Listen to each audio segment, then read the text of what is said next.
2時になりましたので、シンポジウムを始めたいと思います。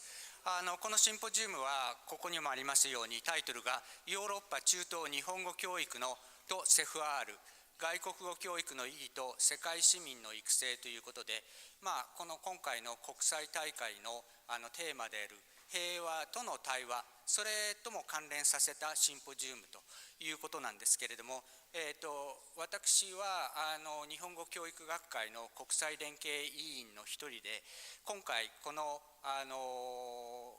シンポジウムのモデレーターをさせていただくカリフォルニア大学サンディエゴ校の東作康彦です。どうぞよろしくお願いします。それからもう一人、一番端にいらっしゃるのが大船千里先生、国際交流基金の大船千里先生と我々2人が主に企画を立てましたけれども、国際連携委員会の委員の皆さんも手伝ってくださいました。で今回のこのシンポジウムの趣旨っていうのを簡単にご説明したいと思いますけれども、世界の中等レベルの日本語教育の現状っていうことから言いますと、世界中で日本語を学習している学習者数の半数以上が中等レベル、中学校、高校のレベルで日本語を勉強しているということで、日本語教育の中では中等レベルの日本語教育っていうのは非常に重要な役割を果たす。ここは大学の先生が多いと思いますけれども、中学校、高校で日本語を勉強して、で大学でも日本語を勉強し続けるっていう、そういうような、学生っていうのがたくさんいるというふうに思います。そういう意味で大学にとっても中等レベルの日本語教育っていうのは非常に大切なんですけれども、今までの国際大会ではあまり中等レベルの日本語教育に焦点を当てたことがなかったということで、皆さんに中等レベルでどういうような日本語教育が行われているか、その現状と方向性を知っていただくために今回このようなシンポジウムを作りました。で全世界中で、日本語を勉強している中学生、高校生がいるんですけれども、イタリアでも中等教育において日本語が学習されています。残念ながらイタリアでは中学校レベルでは日本語のクラスがないんですけれども、このデータが示す通り、高校レベルで正規に教えている高校が2つ、それから課外の日本語コースとして教えている学校が24校いまして、一生懸命勉強している高校生のイタリア人の学生がたくさんいるわけですね。で正規科目課外日本語コースとして、詳しくは説明しませんけど、こういうことでやってて、お話を聞いてみますと、大体みんな高校に入ってきて日本語を勉強する理由っていうのはアニメとかビデオゲームっていうことなんですけど、だんだん勉強しているうちにモチベーションが高まって、日本との架け橋になりたいとか、大学に行っても日本語を続けたいとか、将来日本に留学したいっていう、そういう理由にだんだん変わってくるということで、これは別にイタリアだけの現象ではなくて、私もアメリカから来ましたけれども、アメリカでもみんなアニメとかビデオゲームから入ってくるのに、だんだん日本そのもの、日本文化がもう本当に好きになって日本との架け橋になりたいとか、そういうような人たちが増えているということが言えます。それで中等教育のレベルの日本語教育の非常に面白いところは何かっていうと、大体公立の学校で教えられているいわゆるパブリックエデュケーション、公教育の一部なわけですけれども、そういうような公教育っていうのは各国の教育政策、言語教育政策、外国語教育政策によってコントロールされているっていう言い方は悪いですけれども、それによって決まるところがあるんですね。ですから各国の事情とか環境とかニーズによってそれぞれの外国語教育政策が違いますから、日本語を非常に重視する国もあればそうじゃない国もあって、それぞれの国が独特な中等レベルの日本語教育をしているということが言えると思います。そういう点でそれぞれの国の中等レベルの日本語教育がユニークで、研究の対象としても非常に面白いというふうに私は思います。それで今回このヨーロッパでこのコンファレンスがあるっていうことで、じゃあヨーロッパの視点から見たらどういうふうな中等レベルの日本語教育があるのか、その意義は何かっていうのを話し合ったら面白いんじゃないかっていうことで、このシンポジウムを企画したわけですけれども、実は世界中の公教育、K-12 って言いますけど、キンダーガーテンから高校の12年生までの今の公教育で世界中で教育改革が今起こってるんですね。もう例外なく全部の国でそういうのが起こっているんですけれども、その中で大きい変化は何かっていうと、スキルをつける言語教育から人間形成を助ける外国語教育に変わってきて、日本語教育も例外じゃないということが言えます。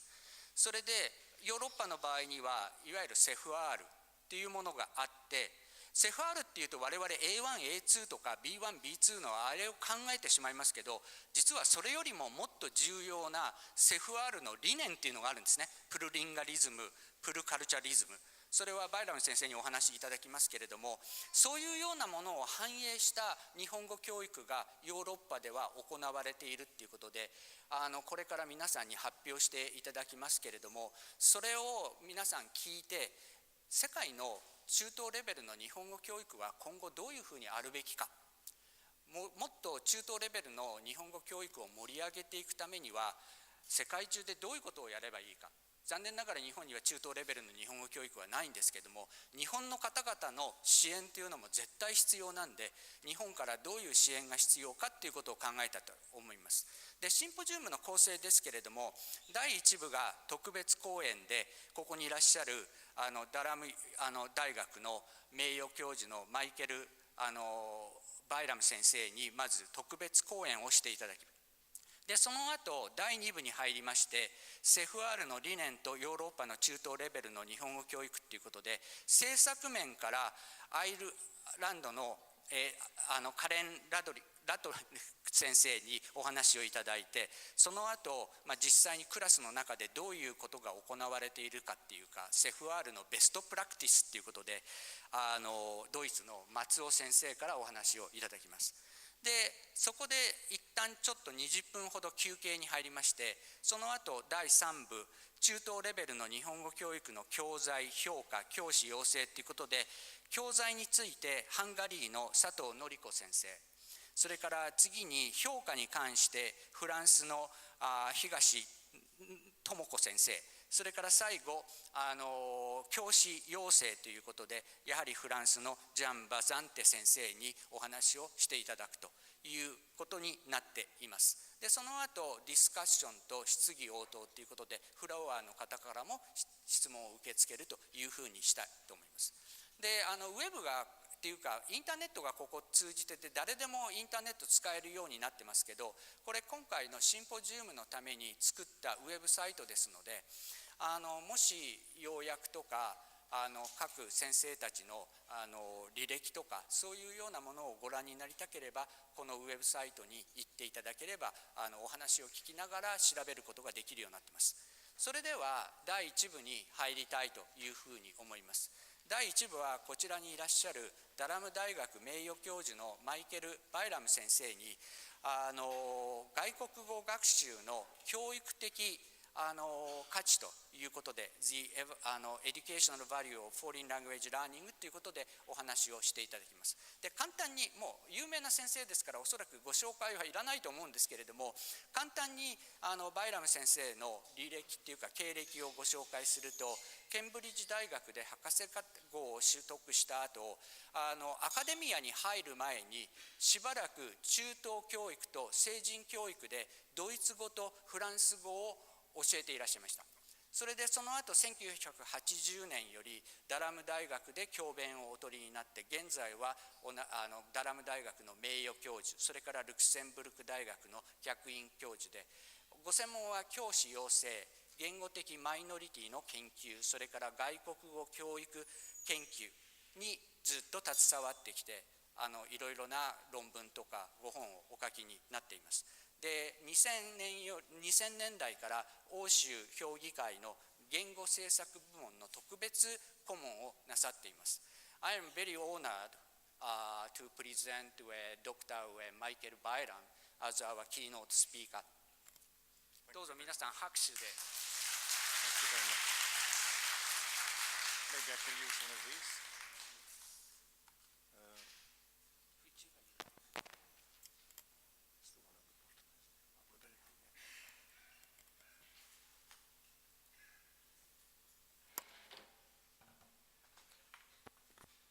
Thank you very much for your introduction.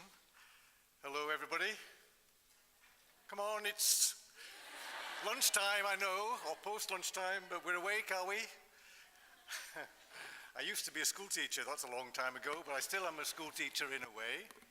And much of what I've done over the last few years has been influenced by my work as a school teacher. As a school teacher, I was also interested not just in, if you teach languages in England, then the students ask you, why should we learn French, sir, or German? I'm never going to speak French or German, and my answer is because it's of educational value. That was the short answer. The long answer was a little bit more complicated, but I'm going to try to pursue that idea with you this afternoon. I've got quite a long list of contents for my talk. Some will be in more detail than others. And I'm going to start with the notion of purposes, look at the Common European Framework a little bit very briefly, give you an example because I think examples are more telling than anything else, and then a little bit of theory, and we'll see where we get with assessment and so on. I want to start with 3 words.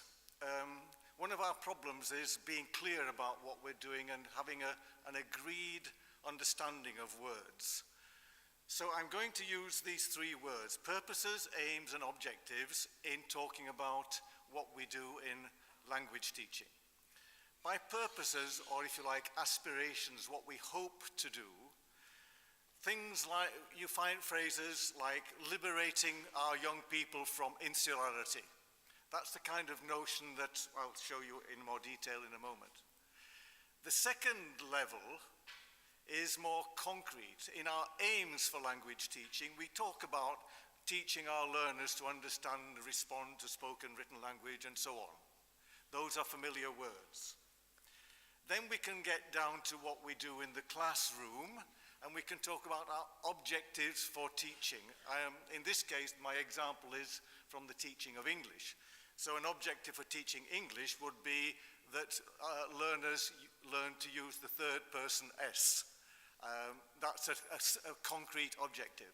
This afternoon, I'm going to talk about purposes and aims, not so much about objectives, although they will be present in an implied way. What do I mean by purposes in a bit more detail? Here is something from the English National Curriculum that's from 2014, which is being used at the moment. So the people who wrote this, people in a ministry or somewhere, they said, learning a foreign language is a liberation from insularity, provides an opening to other cultures, fosters pupils' curiosity, deepens their understanding of the world. All grand aspirations. Then they move on to things which are a bit more, if you like, language orientated, and you find those phrases like understanding and responding to speakers of another language. So that's a typical example, and there are many examples I'm sure in the countries where you work as well. I want to look at one which is, there's another phrase, communicate for practical purposes. Okay, we've seen that many times before.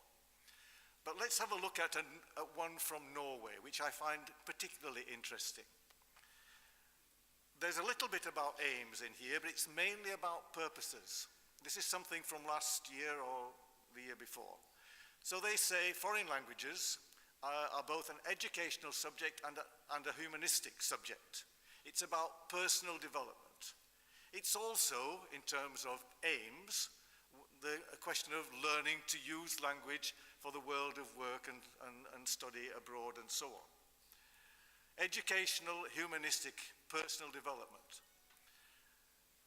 Secondly, and increase in a sense that more concretely towards our life as language teachers, competences in language and culture give the individual the possibility to understand and to live into. Now that's a literal translation of the Norwegian. It's not perhaps good English, but it gives you a sense of what the purpose is, to live into and value other cultures' way of life, and social life and so on. The word culture here is used in a sense to mean country. We could have a whole discussion this afternoon about what we mean by culture, but I'm not going to do that. But the point of trying to live into is important there, living into other ways of thinking and being. And then even more precisely and particularly interestingly, study of languages is not just about others and living into other people's way of life, but we teach foreign languages in order to learn more about ourselves. So the key phrases are that language study, language teaching, develops insight into one's own conditions of life and one's own identity. In other words, this is part of personal identity and personal development. So these are the aspirations, and I think what's important, it's as much about learning about ourselves as learning about others. And that will come through in the example which I want to give. The fourth element here is particularly interesting for this afternoon, and I haven't found this in any other statement. Good competence in languages will also lay the ground for participation in activities which build democracy, and democracy beyond our country borders. How are we going to make that aspiration into something which is concrete? But that's an aspiration which I think is important, and I'll begin, and all that I'm going to be saying this afternoon is trying to make that point clear to us all. The CEFR we know about, and is one of the themes this afternoon, for this afternoon anyway. The CEFR has done wonderful things. It's shifted our attention from teaching languages content as grammar and so on, to focusing upon what learners can do and on competences. That's a good thing, but it's not enough.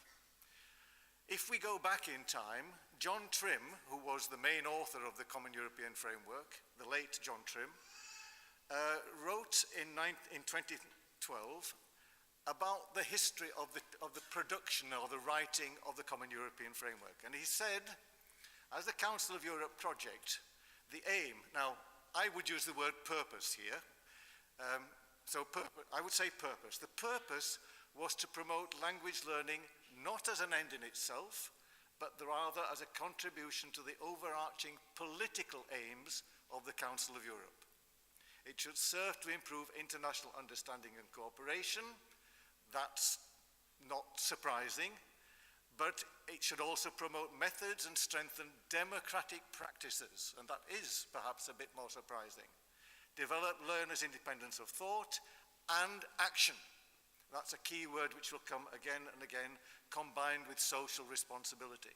So in the thinking behind the Common European Framework, there's a lot of political thinking, humanistic thinking, and this democratic thinking. I would say that unfortunately, the document itself loses sight of some of that. And of course, the way the document has been interpreted in the past almost 20 years has also lost sight of that purpose. So perhaps we can begin to realize it in practice for ourselves. Let's try to realize what John Trim and his colleagues had in mind.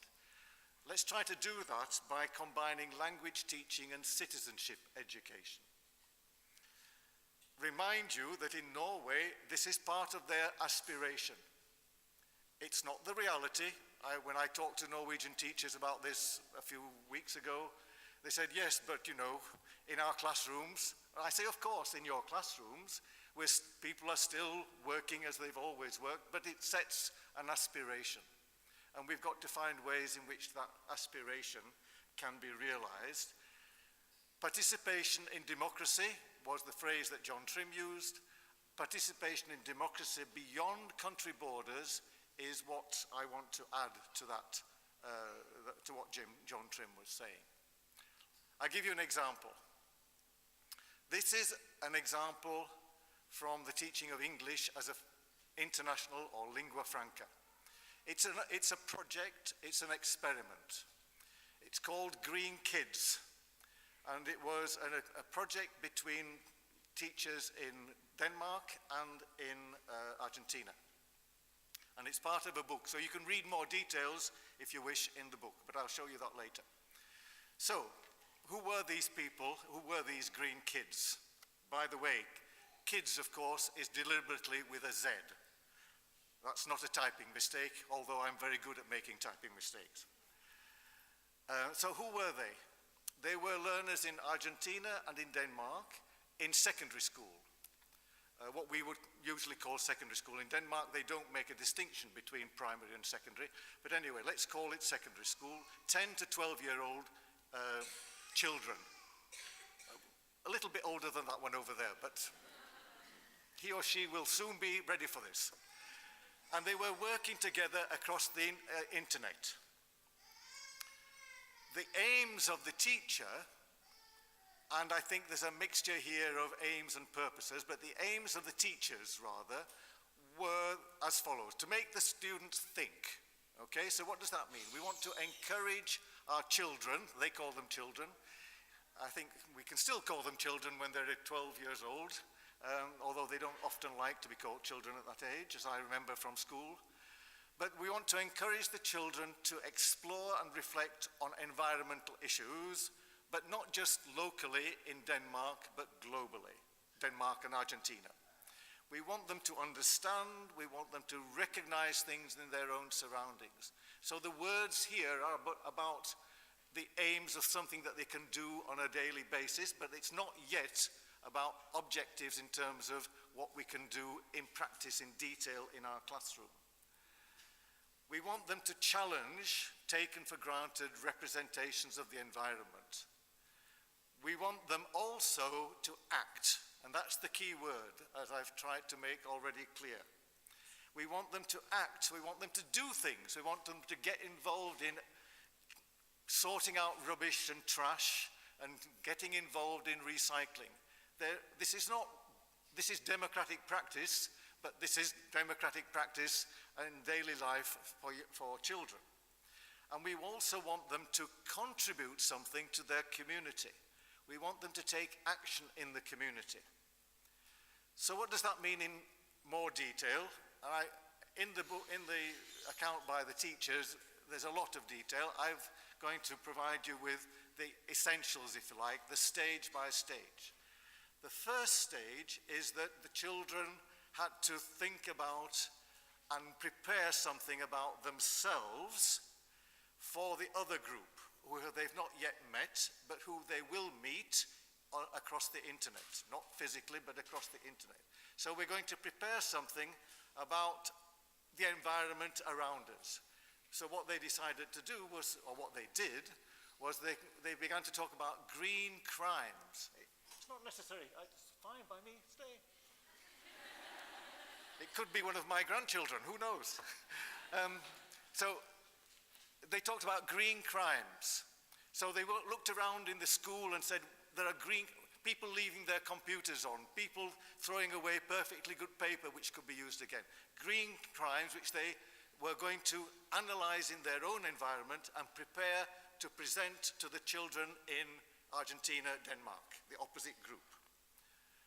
They were doing some trash analysis. They went around the school and what do we throw away and what do we not throw away? What can we recycle and not recycle? Okay, that sounds obvious enough because they do it every day. But the point will be they will discover that people in Argentina or Denmark think differently about what can be recycled. So it's already beginning to challenge in the next stage, when in stage 2, each group across the internet using using a wiki, sometimes using Skype and so on, but each group presents to the others what they found in their own environment. All of this is in the foreign language classroom. All of this is in a foreign language, English. So English is a lingua franca in this project. They do all kinds of things. So the key words here, they were comparing what they found in their different environments. They continue to do some more collection of data, surveying, well, what your families do, and then they compare their results from their survey.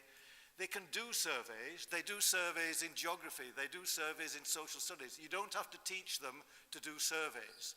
So you don't have to, you can draw upon what they do in other parts of the curriculum. So that's easy stuff. They know how to analyze media and text because that's what they do in other subjects. So you as a language teacher can draw upon what other teachers have taught them and get them to present their data in a foreign language, in English as a lingua franca, to the others. The third stage is that in mixed groups, in small groups of half a dozen or so, 6 or 7 or 8 mixed groups of Argentine and Danish students, they then are going to produce something as a consequence of what they've been talking about to each other. And the key word here, of course, is collaboratively. And of course, it's all online. It's all via the internet. One group, they decided to produce adverts which would, as it were, raise awareness around, as you will see, in their environment about the importance of recycling. All of this goes onto the internet. Some of these things are still available on the internet. Everything they put on YouTube. That's what young people today like doing. Then the fourth stage. Then each group goes back, as it were, in imagination and in reality into their own environment and says, okay, what can we do? What action can we take in our community? We come back to thinking about what we do in our community, but inspired and informed by what we've learned from the others. So just as an example, the Argentinian pupils, they created videos and put things on their Facebook pages. They got themselves into the local newspapers about what they were doing. They designed, above all, the most interesting one of all this was to produce something like that, which in my poor translation of Spanish talks about how we can help you and you are the community, how we can help you if you help us. We've been working with Denmark. So they're making their school life part of community life. That's a very quick overview because time is relatively short, and a lot more detail can be found in that book. I've also got another example, but I'm not going to go through it in detail, from a university level. Again, Argentina, but this time with the UK. And this topic was very political. The students here were talking about a war which took place 30 years ago between Britain and Argentina, about what we call the Falklands and what the Argentinians call the Malvinas. The same kind of process, aims, thinking, and acting, the same stages. First we discover about ourselves. We prepare to present ourselves to others, which is not the same as presenting ourselves to ourselves. We have to think, what do they need to know? We work together on something and we produce things, and in stage 4 we go out into the community and take our work into the community. These are university students, so they get involved in a different way appropriate to their age and intellectual development. So what are we doing here? We're using theory. Theory sometimes worries people. The word theory, it simply means be systematic in your thinking. Make sure your purposes fit your objectives, that their objectives can be traced back to your purposes. And what we tried to do was to combine a model of intercultural competence, which you may have heard of, which I wrote in 1997, where as language teachers, we think internationally. This is the crucial element of being a good language teacher.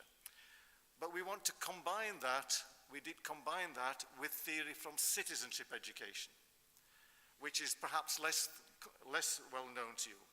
And in citizenship education, the notion is that we do things with our learners in the here and now for our community. There is a model of intercultural competence, which some of you may be familiar with, which kind of presents the elements of intercultural communicative competence. I could spend the rest of the afternoon talking about that, but I'm not going to do so. But the point is that it's something that language teachers can do and then can combine with something less familiar to you, perhaps, citizenship education. Citizenship education has, as it says there, at least in one very useful document, there are many, but this is the one I'm using, has three related purposes. Citizenship education, like all education, has a responsibility to develop in young people social and moral responsibility. And so do we as language teachers, of course. The interesting thing about citizenship education, for my purposes now, is they talk about community involvement. The second purpose of citizenship education, according to this document from the UK, in fact, some years ago, but it's a common idea. The second element is community involvement, that young people in secondary school should get involved in their community, should get involved in service to our community. And if I had even more time, I would talk about service learning and how one can combine service learning with language teaching. But there's a very similar notion of service learning, citizenship education, combined with language teaching. So there are lots of interesting ideas available for all of this. But that's the point. It's not just learning for the future. It's learning for and doing something in the here and now. Then there's also what they call political literacy. But the interesting thing about political literacy is that the focus is upon our nation. That's what citizenship education usually does. What we do by combining it with language education and an international perspective is to do what the Norwegian document says, to think about democracy, democratic processes and action in our community beyond the country borders. So we can combine language teaching and its international perspective with citizenship and service learning with its tendency to national perspective. So, what were the students in the Green Kids example doing? They were critically analyzing, which is one of the elements of critical cultural awareness. They were making judgments. They were making judgments according to certain values, and in this case, those values were of democratic and liberal societies. This was not something that was thematized, given a lot of emphasis, but it was there in the background. The learners were taking action. They were taking action, however, in a way which was different from what they would have done if they had been simply staying within the focus of citizenship education. It now became intercultural citizenship education.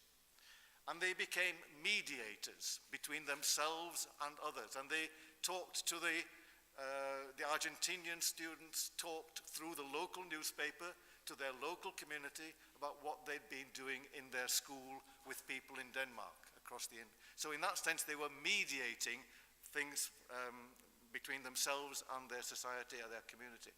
And in the new element of the CEFR, that notion of mediation is very strong. And I might have time to say something briefly about that in a moment. So what this means is that language teachers are doing something different. They're not just teaching language, and it's a new role. And that raises some interesting questions about how language teachers identify themselves. And maybe our colleague from INALCO will, I don't know if that's what you have in mind, but it's clearly something we have to think about. But of course, it's an experiment. It was a group of people working together as a research group, a research and development group, I would call it really. It's an experiment. And not everybody can easily do experiments, but you can try. You can do it as a project. These teachers did not do this all year. They did it once, and it lasted several weeks.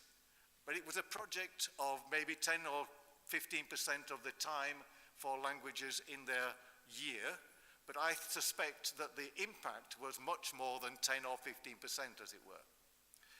I think perhaps you could do this yourselves by using Japanese as a lingua franca. And your Association of Japanese in Europe, Association of Japanese in Europe, is a way which could help you to create networks of people who would work together on projects.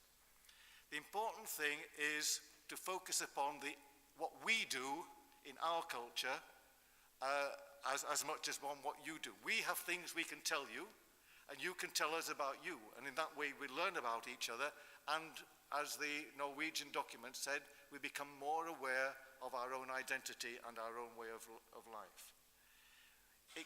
It's a way of teaching intercultural competence in the different elements that are in that model, and it's a way of teaching citizenship education. So maybe you can use the association. That's something that maybe you can think about. That's not for me to say. And whether Japanese is widely used as a lingua franca, I don't know. Obviously English is. What that means for Japanese, I don't know. It's just a suggestion. Maybe just once a year, certainly just once a year. It takes a lot of time, it takes a lot of energy, but it's worth it, as those teachers will tell you. If you can't do an experiment, then think about what they're telling you, as it were, from your experiment. That it's important that we can talk about our culture, to use that word loosely. We can use texts in Japanese about our community. And our community can be a small community, or it can be a culture in the sense of the whole country, but it's better to think about the community in which young people live. They're smaller communities in your country, wherever it is you teach. When I say your country, I'm thinking that there are people here from many countries in the world. Culture, of course, is, as I said, a difficult word. Raymond Williams said it's one of the most difficult words in English, so I'm not going to do anything more than say culture is what we do and why we do it. End of definition. But it's also language teaching, because in doing these things, you're continuing to develop reading skills, the aims of language teaching and the objectives of language teaching. The intercultural competence development in the ordinary classroom, it's about telling other people about ourselves, and that need not be, it can be fiction, of course. It doesn't have to be reality. Your learners can write things in Japanese about their own community, small community, larger community, for fictional purposes, for fictional reasons. But nonetheless, they can do these things about themselves, because they know about themselves. They don't know about Japan, but they certainly know about themselves, and they're interested in themselves. 12-year-olds, that's all they're interested in, actually, as I remember. That's all they're interested in is themselves, and we have to get something out of their self-interest to pursue their language learning. Citizenship education, even in your ordinary classroom, you can connect your work to the community, initially to the school community. What do we do in languages? If you go into, as I used to go into the staff room in my school a long time ago, I'm convinced, I know from the stupid questions that my teacher colleagues asked me, that they had no idea what we did in languages, just as I had no idea what they did in science. So there's a community of school to which we can make connections, but there's also a community of parents and so on with which we can also make connections, including local journalists and whatever. I'm often asked, is this language teaching? My answer is, yes, it is language teaching. It's good language teaching, because the languages are being learnt, the languages are being used. English in the example was being used, and we know from research on content-based instruction or content and language integrated learning. We know from research that one of, not the only, but one of the best ways to learn a language is to use it. To put the focus of the learner's attention on the content, on the things that they're trying to talk about, not on language. Let them make mistakes, it doesn't matter. Let them make mistakes, let them translanguage, let them mix, it doesn't matter. That's what happened in the project. But the important thing is that they taught each other, they helped each other to improve their English, and they were using English and improving their English as they were using it. That's what CLIL or CBI tells us. So it's language teaching. But then the next question comes up, how can I assess? That's always the good question, and until very recently my answer was, well, I wish I knew. But I think we're going to get a little bit nearer. But I realize that, in my abstract, I did promise that I would say something about assessment. So I'm going to say something about assessment, but it's not going to be a lot. For one thing, time, but for another thing, I think one really needs to get into these assessment technical matters in great detail. But let me tell you, if you don't know already, and this will be available, this PowerPoint will be available to you eventually, that there is now a second common European framework. A second, or I must be careful, I don't mean a new European framework. It's not replacing the old one. It's a companion to the existing common European framework. Published in April of this year. It was available from last September on the internet, and you can download it. And in this document, among many other things, is an attempt to, well, an attempt, that's unfair. There are now levels and descriptors for what is in that document called pluricultural competence. So there are levels and descriptors. You all know about levels and descriptors. In fact, sometimes you know more about levels and descriptors than you ought to know. You should be thinking less about levels and descriptors and more about content sometimes. But there are levels and descriptors for pluricultural competence. I'm not going to analyze that in great detail. That's C2. I've highlighted the key words. That's B1.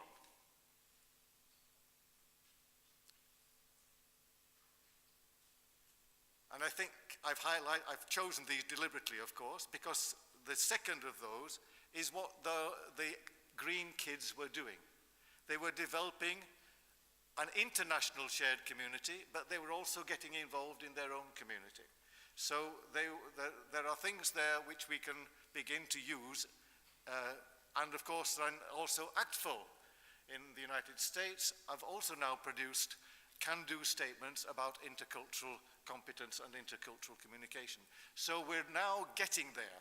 There are ways and means of analyzing what the students do and using these different levels. They have 5 levels, as you probably, some of you will know better than I, for languages, for language competence, and those have now been used for intercultural competence with descriptors. So there's a possibility now of assessment. And that will be the next steps for me anyway, and for the people I work with in the thinking that we want to do. In the meantime, other things are happening. And I want to go to the European perspective to take, in a sense, what the Green Kids were doing, but even more what the students talking about the Malvinas Falklands War were doing, getting involved in politics. Sometimes getting involved in very sensitive matters in politics. And the environment is a good thing. We all know the environment is a good thing, except Donald Trump, who doesn't know anything. But there are other topics which are less obviously good. And some topics are very sensitive. And the Falklands War was a very sensitive topic. In Europe, too, we have some very sensitive topics. This is a very sensitive topic. 3 years ago, there was one of many, unfortunately, attacks by people who call themselves representative of Islam, but they're not. But they were terrorist attacks. We know about that. In Europe, we have problems. What can we do as educationists? At the Council of Europe, there was a kind of before and after Charlie Hebdo. Before Charlie Hebdo, in Europe, already in 2008, there was a European Year of Intercultural Dialogue. The word dialogue is in your title, of course, for the conference. And the European Union had a year of intercultural dialogue. The Council of Europe, it doesn't matter the difference between these two just now, but the Council of Europe produced a policy paper called Living Together and Intercultural Dialogue. Those were the two key words. So there's already been some thinking about what can we do in society and in particular in education.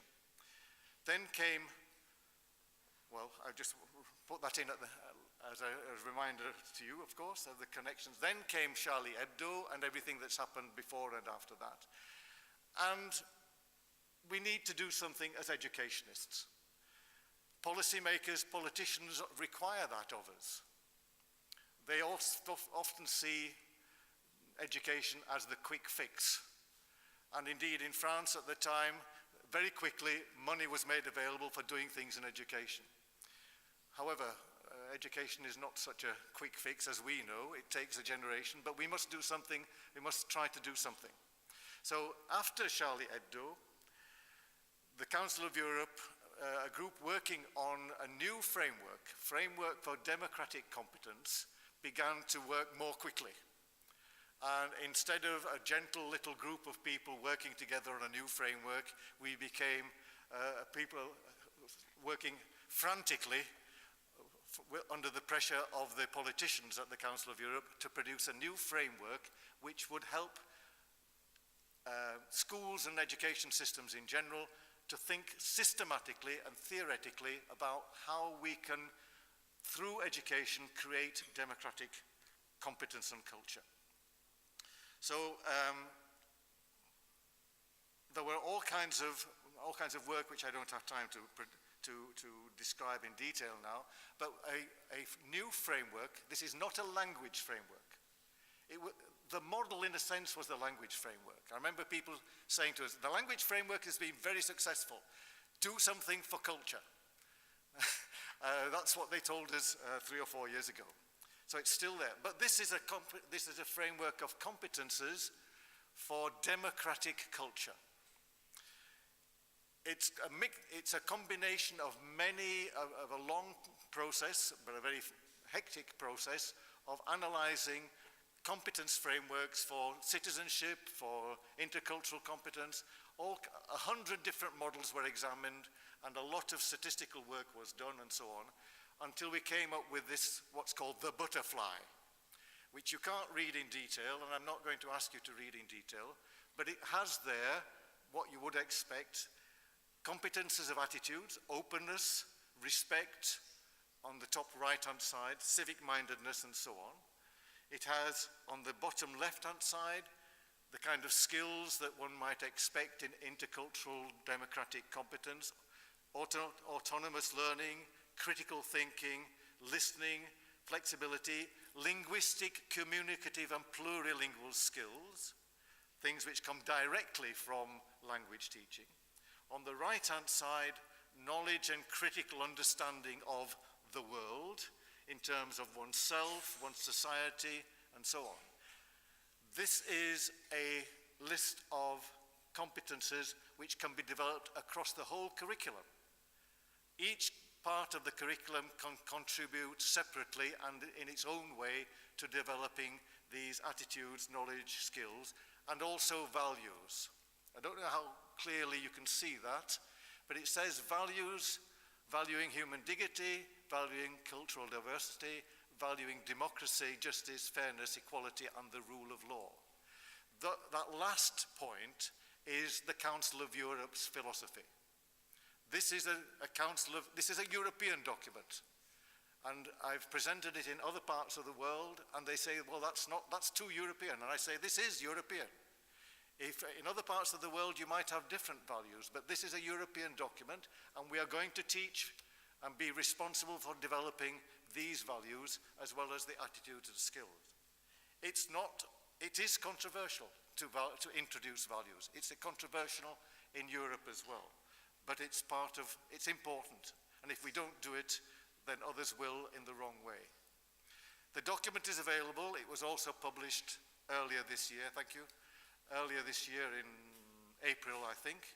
And you can get it, well, you can't get it easily in hard copy, but you can download it very easily from the internet.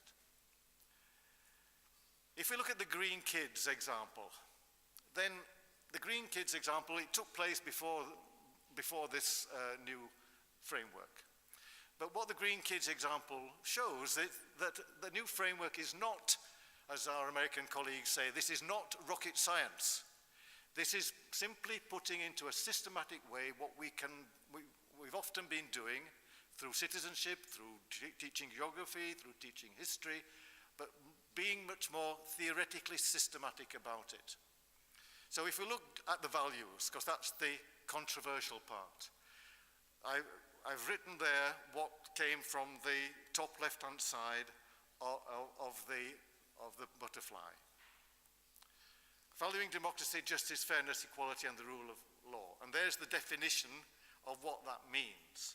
If we think about what the Green Kids were doing, they were getting involved in those things. If we think about the example of the Falklands War, then it was even more about democracy and equality and so on. Phrases like openness to cultural otherness, that's all part of what we do anyway. I'm not saying we have to start doing a lot of new things, but we have to be more systematic if we're going to be contributing to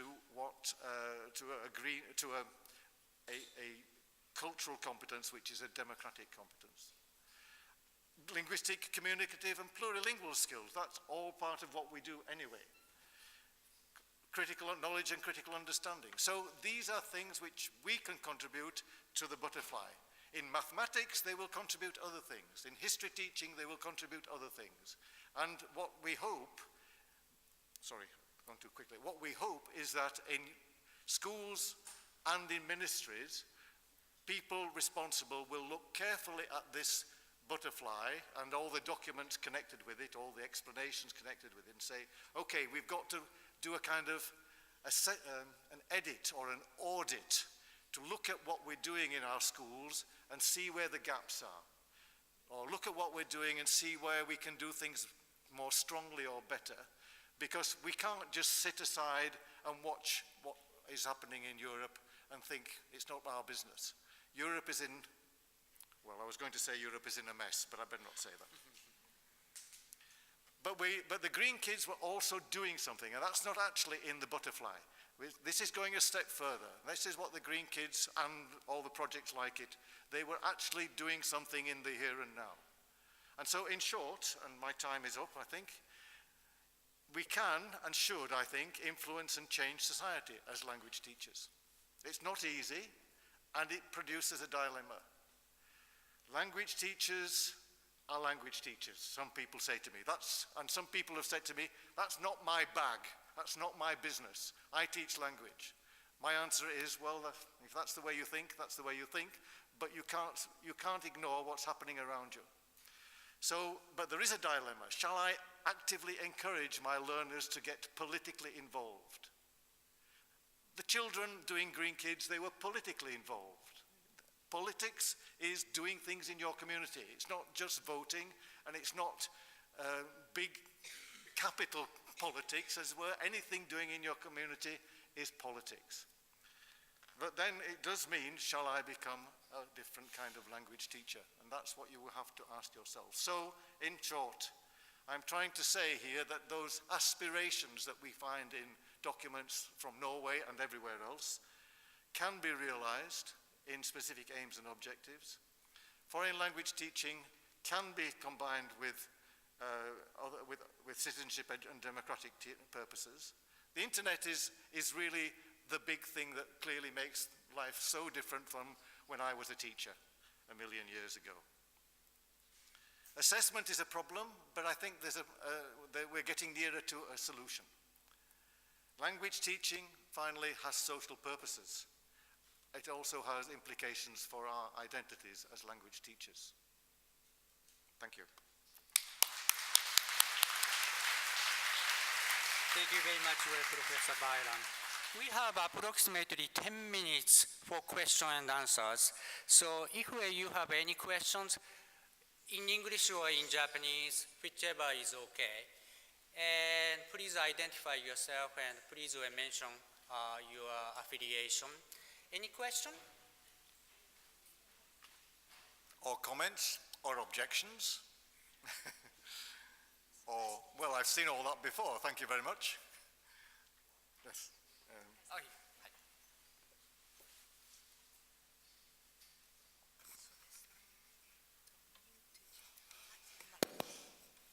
Thank you very much indeed for your very insightful presentation, and which partly answers a question I raised in my keynote lecture, because at that time I wasn't aware of this, what is called companion volume.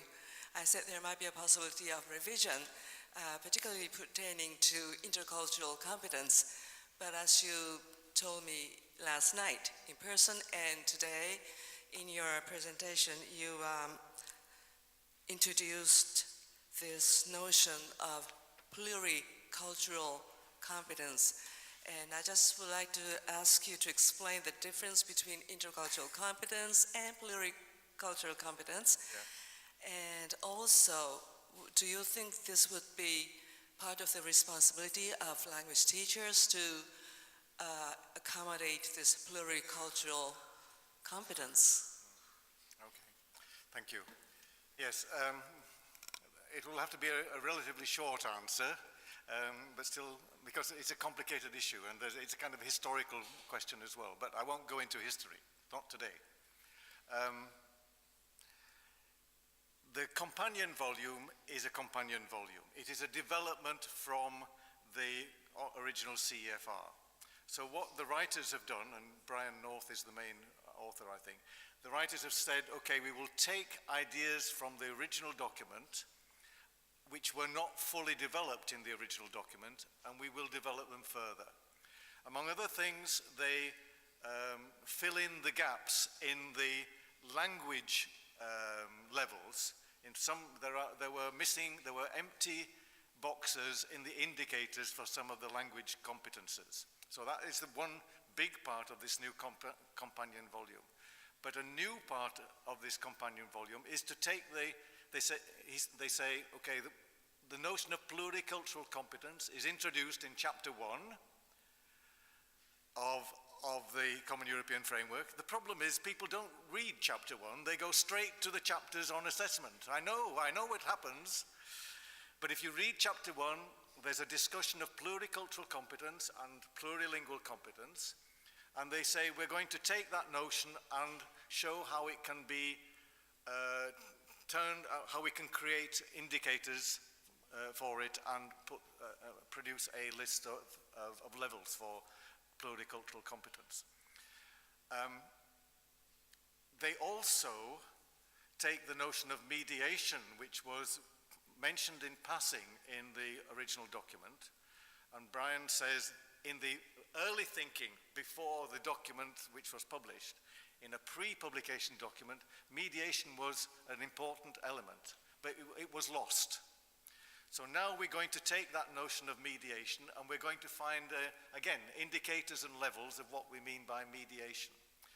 And so we've got levels for pluricultural competence, and then we've got levels for mediation in which pluricultural competence plays a role. And at that point, pluricultural competence is used for what I would call intercultural mediation. But even so, there's still an element, there's still a difference between the sort of work that we've done, I've done, which is very much focusing upon skills of discovery and so on, whereas the companion volume is saying pluricultural competence is still very much linked to plurilingual competence. But it's used in mediation.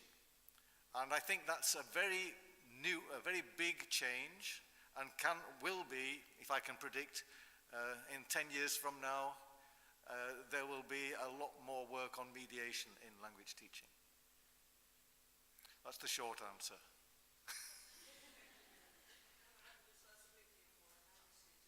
Sorry? The responsibility for language teachers?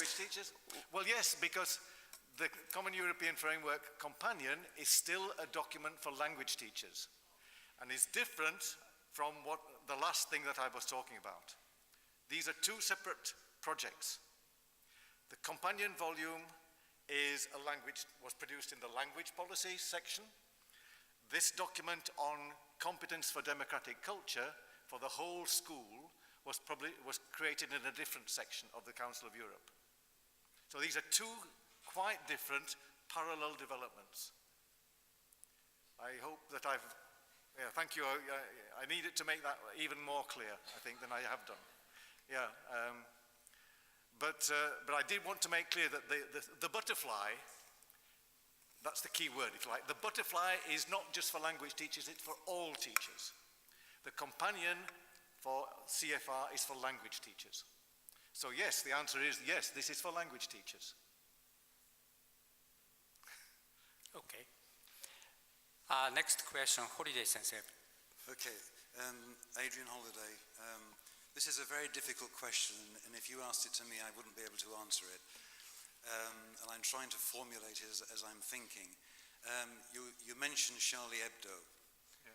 And of course we're talking about a terrorist force, yeah, which is very difficult to understand.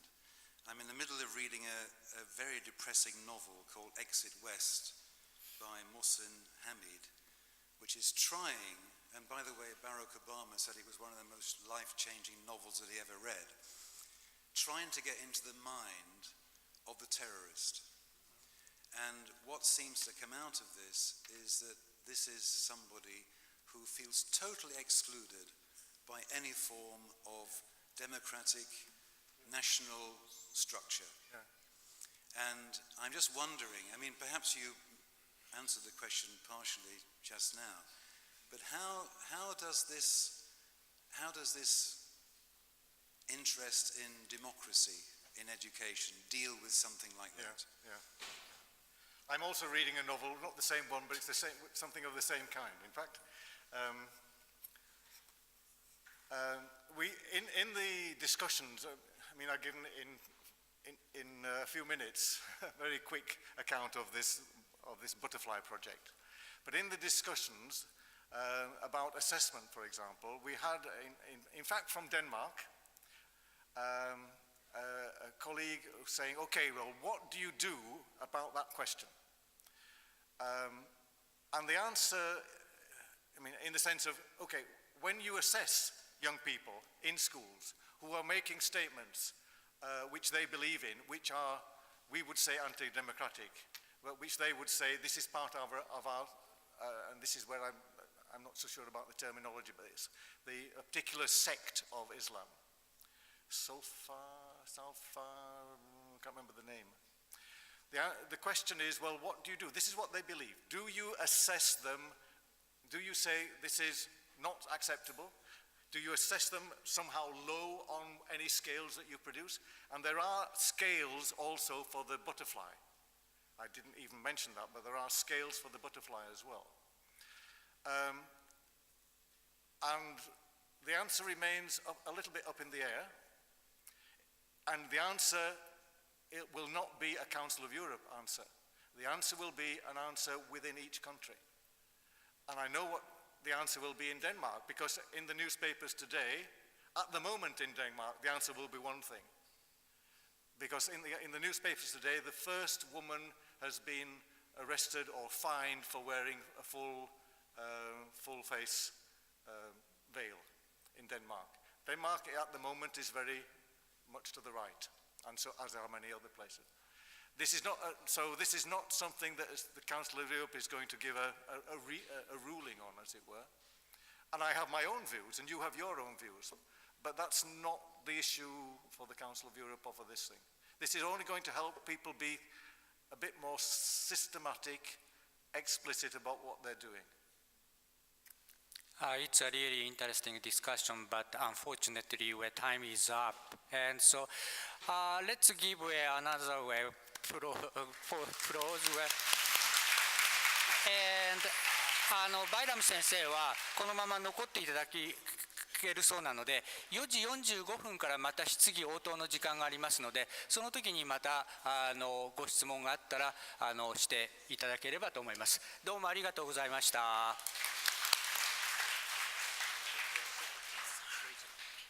じゃあ第2部に入る前に第2部と第3部の簡単な